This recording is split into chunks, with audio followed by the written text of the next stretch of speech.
दुर्ग से हमारे साथ हमारे सहयोगी सुबोध तिवारी जुड़ चुके हैं। जी सुबोध, आपसे सबसे पहले पूछना चाहेंगे, धर्मांतरण मामले में सियासत देखने को मिल रहा है। सांसद रोजी एम जॉन समेत जो है ननों के परिजन जेल में उनसे मुलाकात करने के लिए पहुंचे, क्या कुछ इस पर जानकारी है? और इसके साथ ही दुर्ग में ऐसी कौन सी खबरें हैं जो आज दिन भर सुर्खियों में रहने वाली है? सिल्वी जी, सबसे पहले तो आपके सवाल का जवाब देना चाहूंगा कि ननों की गिरफ्तारी को लेकर जो फिलहाल गतिरोध चल रहा है, काफी जोर शोर से नेताओं के बयान भी सामने आ रहे हैं और जो केरल के सांसद हैं वे भी यहाँ पहुंचे थे। यही नहीं, जो नन जिनको गिरफ्तार करके जेल में बंद करके रखा गया है उनके परिजन भी यहाँ पहुंचे थे, उनसे भी मुलाकात कर बात की गई और उनका हालचाल जाना। वहीं अगर कम्युनिस्ट पार्टी की नेत्री इनके बारे में, वृंदा करात जी के बारे में बात करें तो वह भी अपने 2 डेलीगेट्स के साथ यहाँ पहुंची थी, उन्होंने भी मुलाकात की और इस दौरान सांसदों के द्वारा काफी बयानबाजी भी हुई। छत्तीसगढ़ सरकार को भी कटघरे में खड़ा किया गया और साथ ही यह बात भी कही गई कि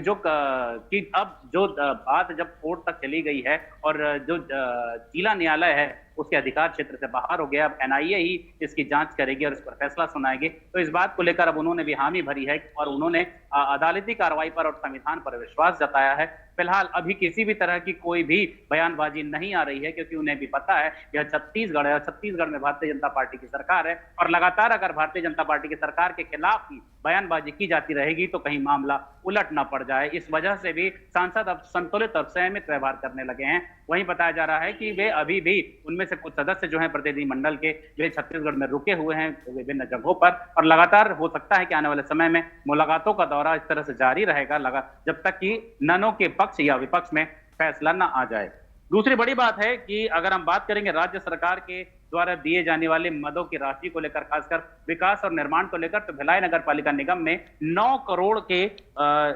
3 वार्डों के विकास कार्यों को लेकर 9 करोड़ 11,51,000 रुपए की स्वीकृति दी गई है। इसमें बताया जा रहा है कि अब भारतीय जनता पार्टी के नेता ही श्रेय को लेकर आमने सामने होने लगे हैं। विधायक राकेश जैन के मीडिया प्रभारी ने एक प्रेस नोट जारी करके बताया कि अरुण साव से मिलकर विधायक राकेश ने इस 9 करोड़ से भी ज्यादा की राशि की स्वीकृति दिलाई है विभिन्न तरह के विकास और निर्माण कार्यों को लेकर। तो वही नेता प्रतिपक्ष निगम भिलाई के भोजराज सिन्हा का कहना है कि उन्होंने पार्षदों के साथ, पार्षद मंडलों के साथ, पार्षद जो मंडल होते हैं उनकी जो प्रतिनिधि मंडल था वह अरुण साव से मुलाकात किए थे और इन सभी विकास और निर्माण कार्यों की बात की थी। तो उसी आधार पर अरुण साव जी के द्वारा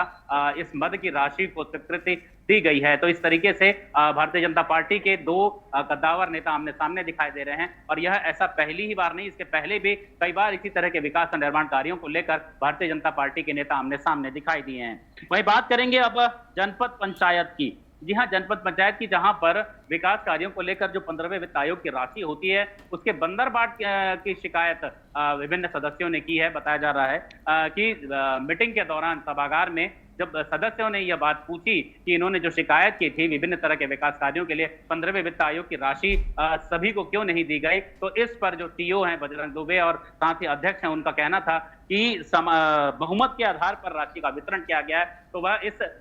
जवाब से संतुष्ट नहीं हुए और वहीं पर उन्होंने नारेबाजी शुरू कर दी, विरोध प्रदर्शन शुरू कर दिया। देखने वाली बात होगी कि आने वाले समय में इस 15वें वित्त आयोग की जो पैसे हैं, जो निर्माण और विकास कार्यों के मद की राशि है, उसका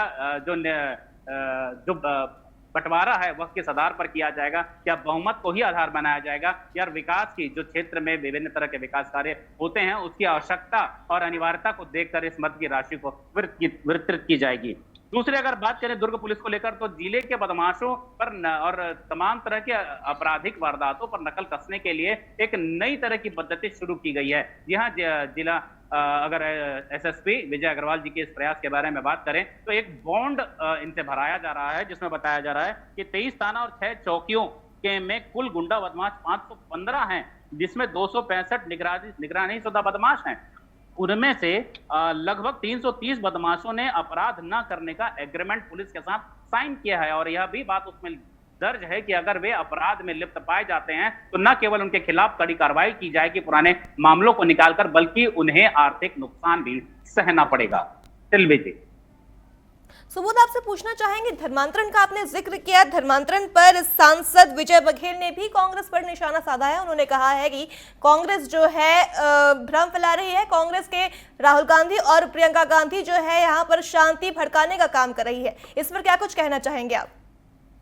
देखिए, भारतीय जनता पार्टी के नेता हमेशा से यह कहते आए हैं कि राज्य सरकार की साय जो सरकार है, विष्णुदेव साय जी की जो सरकार है, वह शांति प्रिय सरकार है, संयमित है, संतुलित है और एक समानता का परिचय देती है। वहां पर कांग्रेस पार्टी के जो आला नेता हैं, किसी भी मसले पर एक ट्वीट करके, खासकर उन्होंने राहुल गांधी का नाम लिया, संसद में विजय बघेल जो सांसद है दुर्ग के, और साथ ही प्रियंका गांधी का भी नाम लिया कि उन्होंने ट्वीट करके इस आग को जबरदस्ती भड़काया है, दो धर्म के लोगों को आमने सामने खड़ा कर दिया है, विरोध प्रदर्शन की स्थिति सामने खड़ी कर दी है। अगर ननों की गलती नहीं है तो इसमें उन्हें कानून का पक्ष देख लेना चाहिए, जानना चाहिए, फैसले का इंतजार करना चाहिए। हो सकता है अगर गलत तरीके से भी अपराध दर्ज कर दिया गया हो तो उन्हें रिहाई करने में संविधान के जो दायरे हैं, संविधान के जो धाराएं हैं, उनके तहत रिहाई करने में जरा भी देरी नहीं की जाएगी। लेकिन जो प्रक्रिया है वो प्रक्रिया अवश्य अपनाई जानी चाहिए। और साथ ही जिस तरीके से केरल के सांसदों के द्वारा लगातार विष्णुदेव साय की सरकार के खिलाफ बयानबाजी की जाती रही, उससे मुझे ऐसा लगता है कि जो भारतीय जनता पार्टी के नेता है वो काफी क्षुब्ध थे, नाराज थे,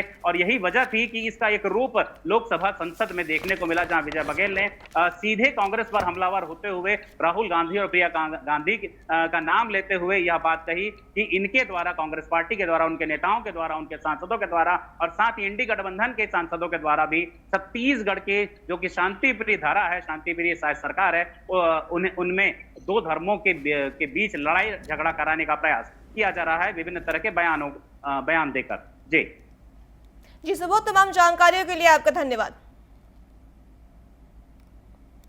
तो ये थे दुर्ग से हमारे साथ हमारे सहयोगी सुबोध तिवारी, जिन्होंने हमें उन खबरों के बारे में बताया जो आज दिन भर दुर्ग में सुर्खियों में रहने वाली है।